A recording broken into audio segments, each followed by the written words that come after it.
It's been an emotional season. We faced some pretty big decisions. Buying Dominion scared me, but it looks like this purchase was worth it. Des différents défis auxquels toute équipe d'extraction d'or devra faire face alors qu'elle combat les éléments, juste pour pouvoir mettre la main sur l'or que l'on croit être enfoui dans le sol. Au mot de tête que tout patron d'extraction d'or devrait endurer en dirigeant une opération aussi éprouvante, voici comment la fin de saison a finalement été payante pour Parker Schnabel et son équipe alors qu'ils produisent de l'or massif.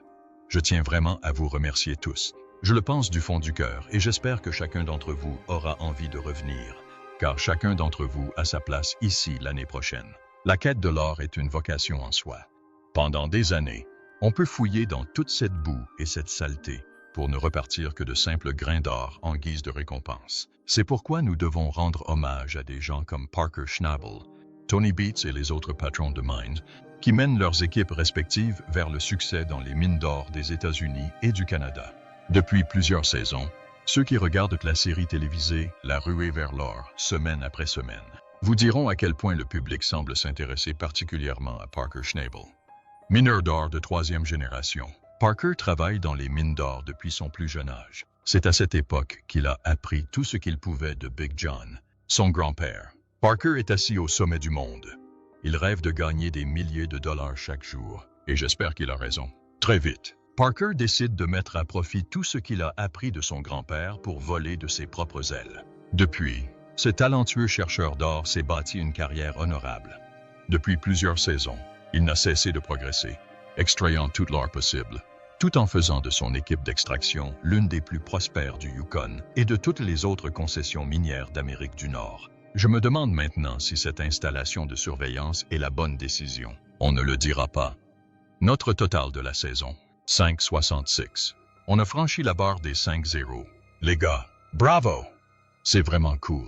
Mec, c'est pourquoi, alors que la saison Quarters de Gold Rush, la dernière saison de la série, touche à sa fin, les fans ne sont pas surpris que Parker et son équipe aient réussi à maintenir cette motivation qui leur permet de continuer à gagner. Non seulement ils ont surmonté tous les défis rencontrés durant cette saison, mais ils ont aussi pu récolter les fruits de leurs efforts. Et pour être honnête, on ne peut pas demander mieux. Ainsi, Parker et son équipe ont pu confirmer une fois de plus, pour les sceptiques, que son équipe était l'une des plus performantes dans l'exploitation aurifère. Et ça, pour une bonne raison. Rares sont les équipes qui bénéficient de la direction du jeune, mais néanmoins expérimenté, Parker Schnabel. Sous la direction de ce jeune homme, ils ont réussi à atteindre tous leurs objectifs malgré les difficultés rencontrées tout au long de la saison. Grâce à ce leadership, ils ont su faire en sorte que chaque risque pris se transforme en récompense. Cela ne veut pas dire que cette année n'a pas été l'une des plus difficiles qu'ils aient connues. Heureusement, l'équipe savait que le niveau de stress qu'elle allait subir sur le terrain ne serait pas vain. Non. Elle savait qu'elle recevrait de nombreuses primes reflétant le travail fourni dans ces mines sèches et difficiles à manœuvrer. Voyez les choses ainsi. Apparemment, un jeune membre d'équipage qui commence tout juste à apprendre le métier peut espérer gagner environ 65 d'heures au cours d'une saison de 25 semaines dans les mines. Pas mal, non? C'est même sans compter les primes mentionnées plus haut. Une fois les frais accessoires au travail minier remboursés, les membres d'équipage repartent avec environ 45 d'heures.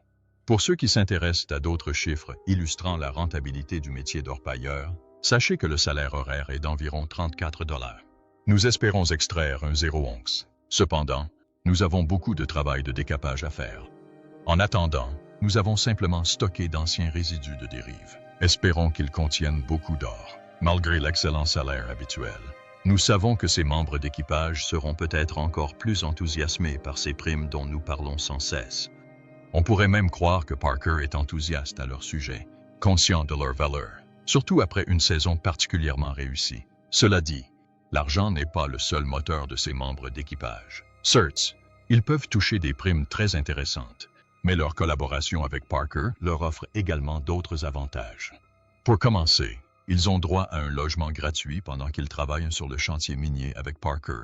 Et, tout aussi important, ils ont également droit à des repas gratuits pendant qu'ils cherchent Dieu pour Parker.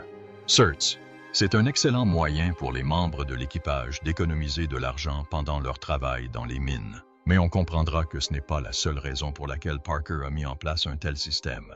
Pour Parker, s'il parvient à garder ses ouvriers heureux et bien logés, cela créera un environnement idéal pour qu'ils se concentrent et restent motivés pendant leur travail dans les mines. Parker n'hésite pas non plus à offrir des cadeaux à ses équipiers pour les récompenser de leur excellent travail. Par exemple, il a offert à Chris un cendrier en or d'une valeur de $12 pour son anniversaire. Autant il s'agissait d'une récompense pour son excellent travail, autant d'une façon de montrer comment la fraternité entre eux et au sein de l'équipe s'était développée au fil des ans. Cela constituerait sans aucun doute un atout majeur pour ceux qui souhaitaient se lancer dans une carrière minière. D'ailleurs, les avantages financiers ne peuvent être ignorés. Par exemple, on estime qu'en travaillant chez Parker pendant 6 mois, on gagne probablement environ $140. C'est formidable. Non?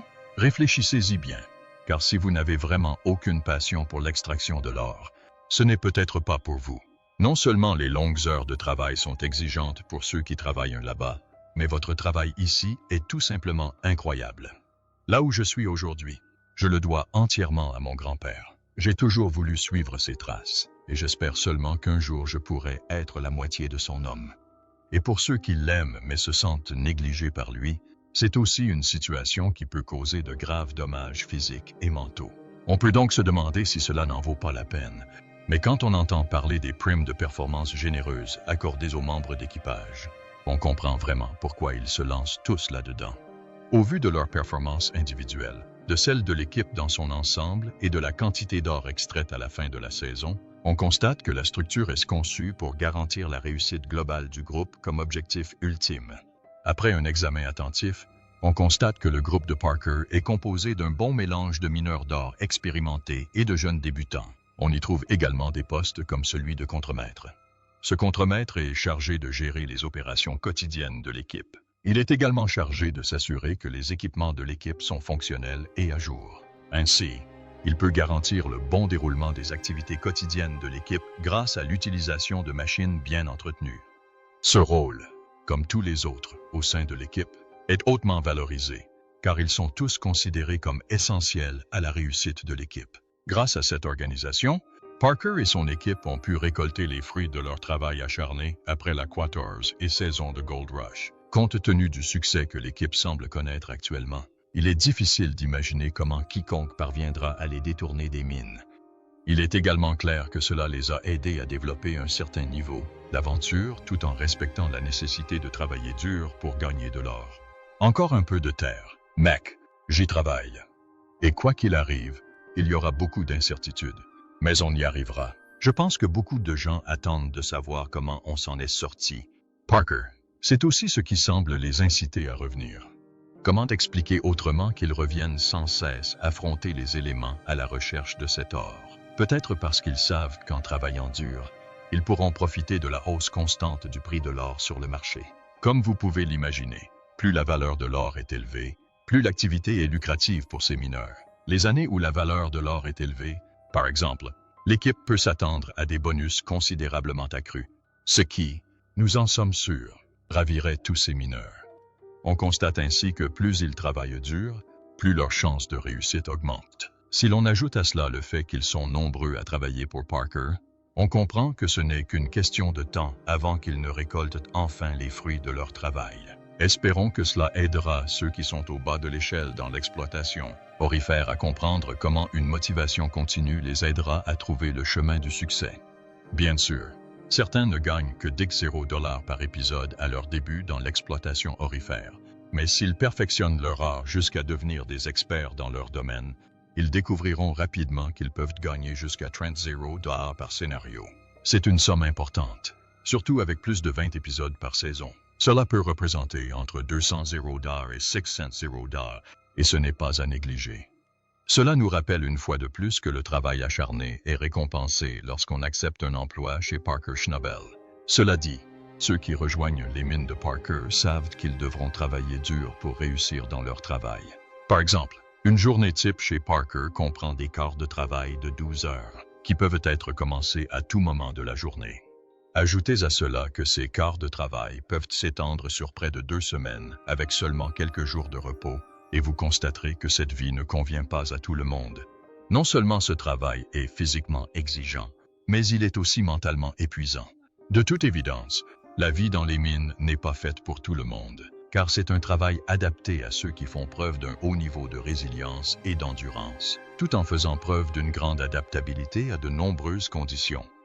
Les conditions de vie auxquelles on peut être confronté en travaillant pour Parker dans ces mines sont l'une de ces conditions. Pour commencer, ces membres d'équipage doivent s'habituer à vivre en étroite collaboration avec leurs collègues toutes, en essayant de cohabiter dans un environnement qui sera certainement imprégné de saleté et de poussière. Comme vous pouvez l'imaginer, c'est loin des conditions auxquelles ils sont habitués chez eux. Heureusement, ces conditions semblent créer un sentiment de communauté au sein du camp. Cela devient alors une sorte de système de soutien pour les membres de l'équipe qui tentent de tirer le meilleur parti de la situation. Souhaitant promouvoir ce sentiment de communauté au sein de l'équipe, Parker va jusqu'à nouer des relations privilégiées avec certains membres. Par exemple, Parker savait qu'il était important pour lui d'établir une relation durable avec le cuisinier et l'équipe. Il savait en effet que servir de bons repas à l'équipage contribuerait à maintenir un bon moral, essentiel au bon fonctionnement de l'équipe. Grâce à cette structure, on comprend aisément comment Parker s'efforce de créer un environnement propice à l'épanouissement et à la réussite de son équipe. Cela dit, cette structure ne peut empêcher l'équipe de connaître des difficultés financières de temps à autre. Il suffit de voir ce qui est arrivé à Fred Hurt lorsqu'il a quitté l'émission. Malgré ses revenus télévisés, il a dû prendre congé pour prendre soin de sa santé. Malgré tout, Parker et son équipe restent déterminés dans leur travail et sont devenus un exemple éclatant de la manière de se lancer dans une mission qui exige un travail acharné et un esprit d'équipe. Arrêtez-vous une minute. On ne me donne pas d'ordre. Tu me demandes un peu de respect. Tu ne me fais pas changer d'avis. Je ne t'ai pas dit une seule fois comment faire ton travail cette année. Pas une seule fois. C'est peut-être la seule façon pour une telle équipe de réussir dans l'industrie minière. En fin de compte, Parker et son équipe illustrent parfaitement comment un bon leadership peut contribuer au succès d'une équipe, surtout si celle-ci maintient une solide éthique de travail.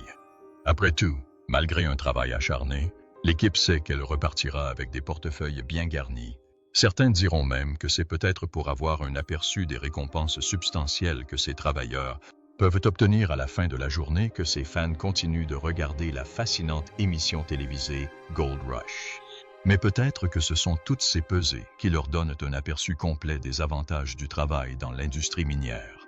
Cela dit, si les fans sont habitués aux récompenses financières dont bénéficient ces chercheurs d'or, ils semblent exclus des risques financiers qu'ils prennent lorsqu'ils décident d'affronter les éléments à la recherche de cet or. Pour ceux qui l'ignorent, chaque fois que Parker se lance dans une nouvelle aventure minière, il doit dépenser des sommes considérables, car les coûts de ces opérations sont pour le moins exorbitants. Par exemple, le coût du diesel nécessaire au fonctionnement des machines lourdes nécessaires à Parker et à son équipe est à faire frémir n'importe qui. Imaginez la surprise sur la chaîne lorsque nous avons appris que Parker achète pour environ 2 millions de dollars de diesel chaque saison. Certes, c'est fou, mais comment pourrait-il faire fonctionner ces excavatrices, ces tracteurs ou ces stations de lavage autrement? Toutes ces machines sont indispensables à toute exploitation minière de cette envergure, et elles ne sont pas bon marché. Par exemple, l'un de ces lourds bulldozers Caterpillar lui a coûté environ 1,2 million de dollars. La majeure partie de ma production est liée à ces machines sur ce terrain. Cette saison, nous avons acheté 2 DDX. Celui que je conduis a coûté 1,5 million de dollars. L'autre coûtait 1 million. En regardant le reste des machines de l'équipe, on comprend que beaucoup d'argent a été investi dans cette entreprise. Comme si cela ne suffisait pas. Même le fait de devoir travailler dans les conditions climatiques difficiles et impitoyables des mines ajoute des coûts supplémentaires aux opérations minières de Parker. Après tout, on comprend que les conditions arctiques puissent contribuer à la détérioration de ces machines et de leurs pièces, et que, de ce fait, des sommes considérables soient consacrées à leur entretien. Au vu de toutes ces dépenses, dont nous n'avons mentionné que quelques-unes, on comprend qu'être patron de mine n'est pas une mince affaire. Seul Parker et les autres patrons peuvent nous dire comment ils dorment la nuit en calculant combien ils doivent dépenser pour mettre la main sur cet or. Quoi qu'il en soit, au moins maintenant, nous pouvons respecter ce qu'il faut pour se qualifier de chercheurs d'or. Du moins, au sens où l'on considère les sommes qu'ils doivent dépenser pour en tirer un peu. C'est encore plus décourageant quand on réalise que ces chercheurs d'or pourraient investir toutes leurs ressources dans cette entreprise pour finalement repartir sans rien. Imaginez qu'ils partent explorer une concession minière où il n'y a pas d'or du tout. C'est assez pour rendre n'importe qui fou. Cela nous montre l'ampleur des efforts déployés pour y parvenir. Par exemple, ils pourraient traiter des tonnes de minerais précieux pour n'en repartir qu'avec une poignée d'or valant environ $1. Sinistre. Non? Imaginez les efforts qu'ils doivent déployer pour obtenir $1 million d'or. Dans ces situations, force est de constater le risque qu'un patron de mine comme Parker prend simplement pour tenter sa chance. Cela dit, c'est aussi lui qui récolte le plus de bénéfices si tout se passe bien pour lui et son équipe. On peut donc imaginer que Parker puisse gagner entre 6 cents 0 et $100 rien qu'avec ses revenus miniers. Oui, bravo, ils vont recommencer. Wow, c'est ton bébé, mon pote. C'était sympa, bravo, mec, bravo. Heureusement pour lui, Parker dispose de multiples sources de revenus qui lui permettent de se constituer un capital supplémentaire. Il s'agit notamment de sponsorings, de cachets d'apparition dans l'émission et d'autres activités dans lesquelles il a pu s'investir au fil des ans. On comprend ainsi comment Parker a su surmonter certains des défis les plus redoutables du secteur minier. Comme tout autre mineur, il a dû surmonter les difficultés physiques liées à sa présence sur place, tout en essayant de trouver la meilleure stratégie pour trouver l'or qu'il a fait sortir à tous ces gens. C'est pourquoi ils peuvent sourire à la fin de leur pesée. Ils savent combien il leur a fallu pour sortir des mines avec tout cet or sous leurs yeux. Enfin, du moins pour la plupart des mineurs. Tandis que les autres s'en donnent à cœur joie, les patrons de mines comme Parker et Tony Beats devront garder leur sang-froid pour déterminer si cela suffira à faire face aux dépenses croissantes qu'ils ont dû engager simplement pour être sur le terrain. Ils doivent non seulement se soucier du coût de toutes ces machines qu'ils utilisent pour trouver de l'or, mais aussi du coût du nettoyage pour protéger l'environnement. Après tout, le monde ne peut pas souffrir simplement parce que certains veulent extraire de l'or du sous-sol. Par conséquent, même si Parker a pu repartir avec une récolte d'or de $15 millions, il ne se sent peut-être pas aussi chanceux ni aussi prospère, car il sait qu'il doit équilibrer ses comptes s'il veut continuer à gérer une entreprise aussi performante que la sienne. Cela nous amène à réfléchir au contraste saisissant entre l'attrait de l'exploitation aurifère et la réalité de la gestion d'une entreprise aurifère prospère. À vrai dire, on ne peut pas vraiment reprocher à la télévision d'inciter les téléspectateurs à idéaliser les efforts nécessaires pour réussir dans l'exploitation minière. On passe parfois à côté du fardeau financier que représente la réussite dans ce secteur. C'est pourquoi ce n'est peut-être qu'aujourd'hui que le téléspectateur moyen peut avoir un aperçu de toutes les dépenses qu'implique le fait de choisir l'exploitation minière comme métier. La réussite ou l'échec dans l'industrie minière est soumis à certaines conditions, et seuls ceux qui ont le sens des affaires et sont capables de supporter les rigueurs d'un travail peuvent y réussir. Quiconque ne possède pas ces qualités est voué à l'échec dans les mines. C'est pourquoi nous apprécions aujourd'hui des gens comme Parker Schnabel et son équipe, que nous suivons dans l'émission télévisée Gold Rush. Sans eux, nous n'aurions peut-être jamais un aperçu d'un monde aussi fascinant. Espérons qu'ils maintiennent ce niveau de succès au fil des ans. Avec un peu de chance, nous pourrons continuer à suivre Parker et son équipe poursuivre leur quête d'or dans l'émission télévisée Gold Rush. Des différents défis que toute équipe de mineurs d'or devra relever pour affronter les éléments afin de mettre la main sur l'or que l'on croit enfoui dans le sol.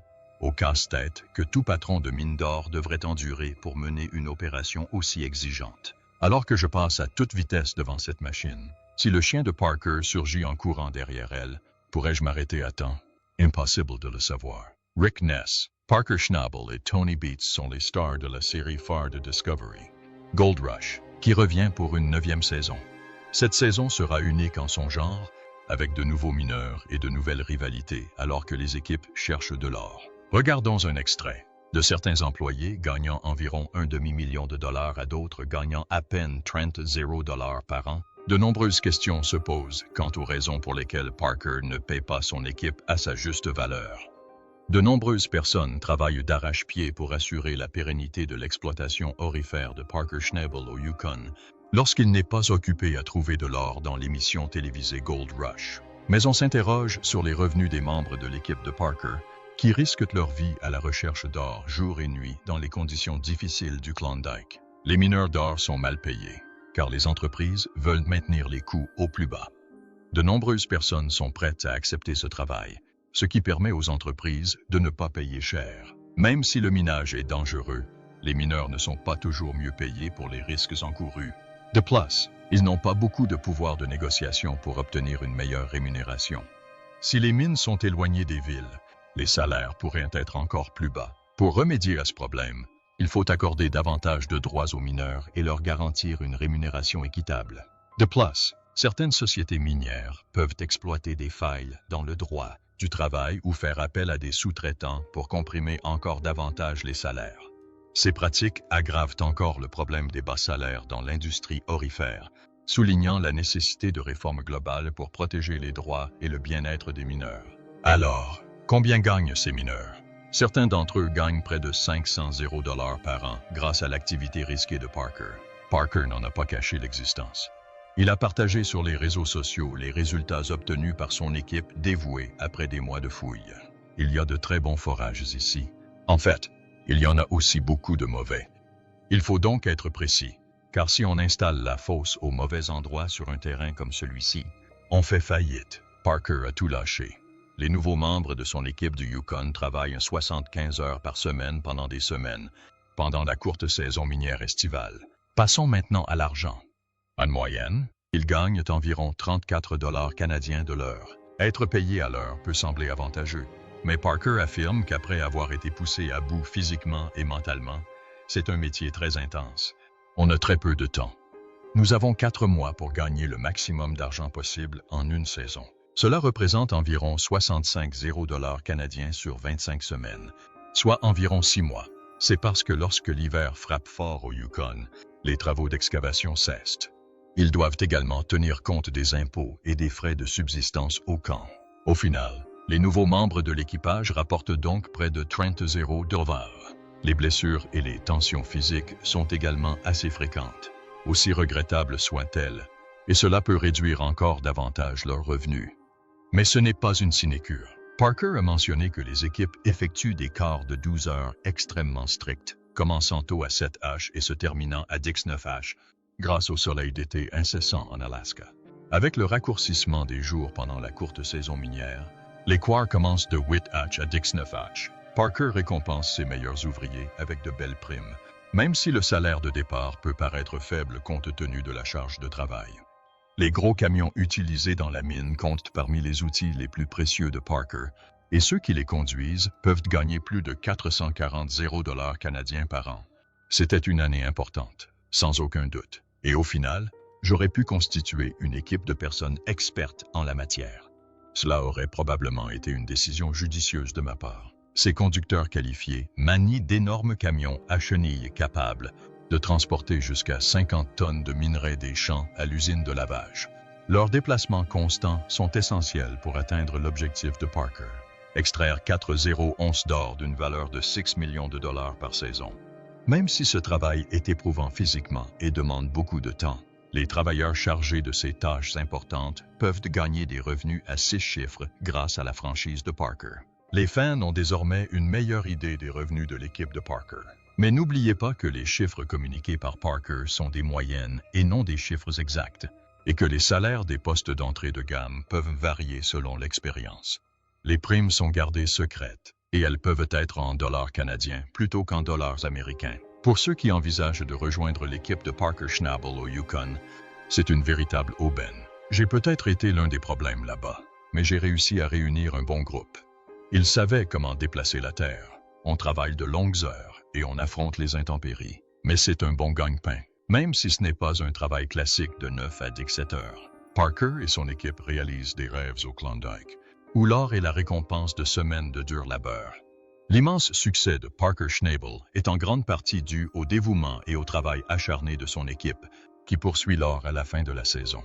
La vie à la mine Big Nugget est synonyme de longues journées difficiles, mais une bonne rémunération attend les nouveaux venus prêts à s'investir. Mais ce n'est pas une sinécure. Comme mentionné précédemment, les nouveaux membres de l'équipe de Schnabel ont travaillé 75 heures par semaine durant leur première saison, le tout en seulement 5 jours. C'est plus du double des 40 heures d'un travail de bureau classique. Et lorsque la mine est en pleine effervescence et que la lumière du jour est abondante, ces casse-marathons s'étendent de 7h du matin à presque minuit.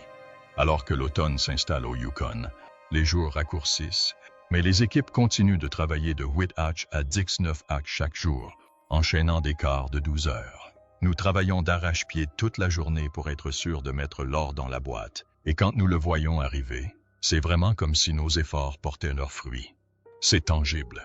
C'est un cycle interminable de journées interminables visant à extraire un maximum d'or avant que l'hiver n'arrive et ne gèle tout. Avec des millions de dollars en jeu chaque saison, l'oisiveté réduit considérablement les profits. Et quand votre patron est aussi exigeant que Parker Schnabel, pas de place pour les raccourcis ni pour les tergiversations, car la saison minière est courte et agréable. Cette routine épuisante dure 25 semaines, ou jusqu'à ce que le rude hiver du Yukon mette fin à l'exploitation. Il y a aussi des primes basées sur certains indicateurs de performance, mais Parker garde ces détails pour lui. C'est encore un peu mystérieux, mais avec la quantité d'or découverte au Klondike qui augmente chaque jour pendant l'été, il est probable que les bonus pour les mineurs qui travaillent dur soient plutôt conséquents, même s'ils ont probablement l'impression d'avoir mérité tout leur argent. Quand je suis arrivé ici, il n'y avait qu'un seul pot. Le panneau disait « Salut, viande fraîche. Bienvenue dans la jungle. Tu vas mourir. » Il est important de se rappeler que les frais de camp et les taxes représentent une part importante de leurs revenus. Une fois tous ces coûts pris en compte, un mineur débutant peut espérer empocher près de $40 pour son premier emploi sous la direction de Parker Schnabel. Ce n'est peut-être pas comparable à ce que gagne son célèbre patron en un an, mais c'est une somme conséquente pour les nouveaux venus dans la recherche d'or au Yukon qui souhaitent faire leurs preuves. Et pour ceux qui ont la chance de décrocher des apparitions dans Gold Rush, Discovery rend l'affaire encore plus alléchante, en offrant des salaires potentiellement plus importants. Selon Parker, les mineurs qui apparaissent dans les épisodes peuvent gagner jusqu'à $25 par spot télévisé, avec pas moins de 6 millions de téléspectateurs chaque semaine. J'avais 2 bâtés dans l'atelier. L'un d'eux contenait près d'une once d'or pur et de belle qualité. Être présent dans l'émission populaire de Schnabel pourrait rapporter gros.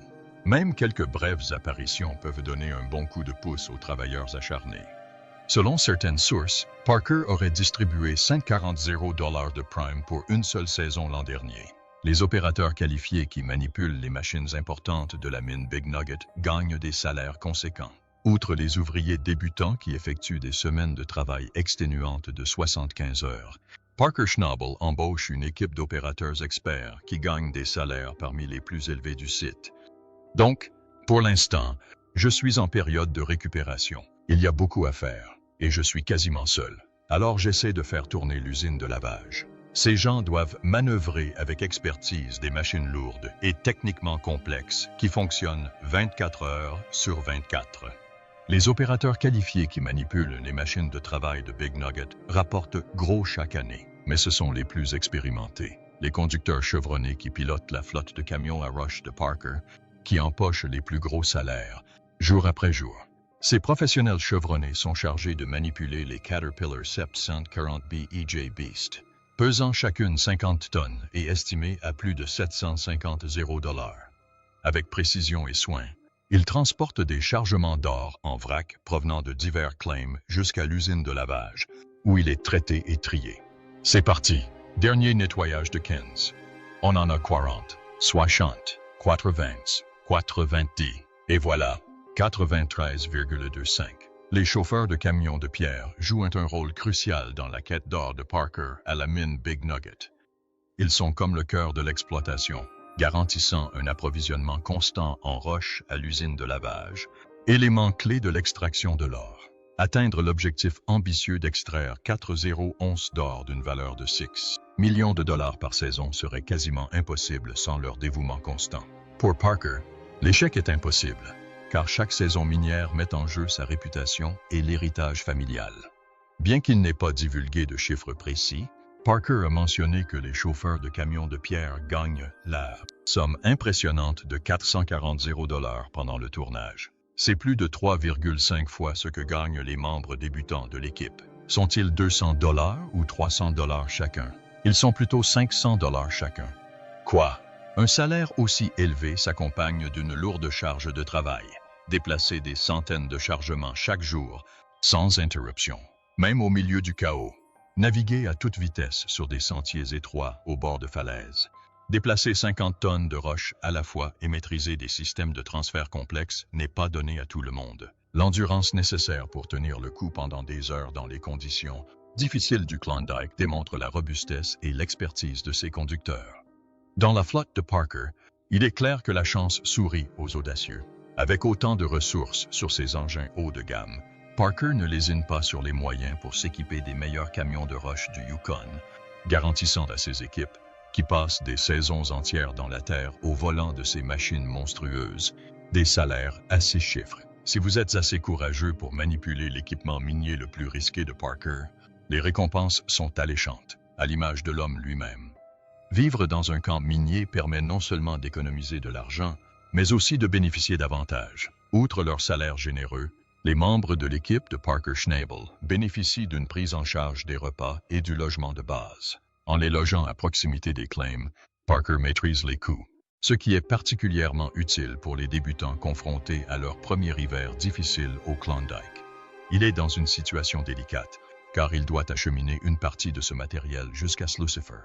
C'est coûteux, ça prend du temps, c'est pénible pour les gens, mais si on ne le filtre pas, on ne perd. Pour eux, avoir un endroit simple où loger est bien plus important que de se soucier de trouver une location à court terme dans des endroits reculés comme Dawson City et Our South. Certes, les lits superposés du camp ne sont peut-être pas aussi confortables qu'à la maison, mais travailler de longues heures ensemble crée un fort sentiment d'appartenance à la communauté parmi les jeunes mineurs. Ils n'ont pas à se soucier du logement pendant leur première année. Ils se concentrent plutôt sur le travail acharné et les loisirs pendant leur temps libre. Parker est mieux loti que quiconque, car il a débuté comme mineur à l'adolescence et a grandi dans des environnements tout aussi isolés. Pour faciliter l'arrivée des meilleurs talents dans le Nord, Parker propose des forfaits complets qui couvrent la rémunération de l'équipage, la nourriture et l'hébergement sur place, même si cela implique de passer des mois à dormir dans des locaux exigus. C'est comme une carte des résultats de forage. Résultats sonores à Australia Creek. Les opérateurs d'équipement qui gagnent plus de 500 $ par an au volant d'engins massifs savent que c'est un petit sacrifice pour de gros sous. Mais l'hospitalité de Parker ne s'arrête pas là. En haute saison, l'équipe prépare des repas copieux et sains pour tous, s'assurant que chacun soit ravitaillé et prêt à affronter tout ce que le Klondike leur réserve. Travailler 12 heures par jour par un temps glacial brûle beaucoup de calories. S'assurer que son équipe reçoive des repas chauds et équilibrés toutes les 6 heures contribue donc à maintenir le moral et les performances de son équipe sur le terrain. Nous avons déjà plus de la moitié du terrain, soit près de 4 millions de pieds carrés. Maintenant, toute notre saison dépend de la capacité à maintenir 2 centrales en activité le plus longtemps possible. La concentration est essentielle pour manipuler des outils valant des centaines de milliers de dollars, surtout lorsque le sommeil est rare et que la précision est primordiale. En fournissant des repas chauds directement au camp, l'équipe de Parker n'a pas à perdre de temps à se déplacer en ville pour faire les courses pendant ses jours de repos. Au lieu de cela, ils peuvent se détendre autour de tables et de feux communs, reprenant des forces pour leur prochaine mission importante, celle de traquer les cibles de Parker. Leur priorité est de préparer le prochain quart de travail et de garantir à chacun le confort de base nécessaire au repos. Si vous avez à peine les moyens d'acheter un avion, vous ne devriez pas en avoir. Et si vous avez à peine les moyens d'acheter une mine d'or, vous ne devriez pas en avoir une. En fin de compte, il s'agit de préserver la productivité future. Si les services sur site de Parker peuvent couvrir les frais de subsistance, les impôts doivent tout de même être payés, comme pour tout autre emploi, une fois que le fisc a prélevé sa part. Les avantages du travail dans l'exploitation minière peuvent être un peu maigres, surtout pour ceux qui gagnent un salaire à 6 chiffres au volant de la flotte de Parker. Malgré les impôts, les équipes peuvent économiser et mieux se concentrer lorsqu'elles n'ont pas à se soucier de la nourriture, du logement ou des impôts. De plus, c'est une situation gagnant-gagnant. Parker en profite en retenant des travailleurs qualifiés qui s'épanouissent dans des environnements leur permettant d'effectuer des travaux physiques pénibles. C'est une formule qui fonctionne bien pour tous. Moins les travailleurs passent de temps à se préoccuper d'autre chose que de trouver de l'or, plus ils peuvent se concentrer sur leurs tâches. Une recette qui permet à Parker de faire fructifier sa fortune année après année, sur le terrain comme en dehors.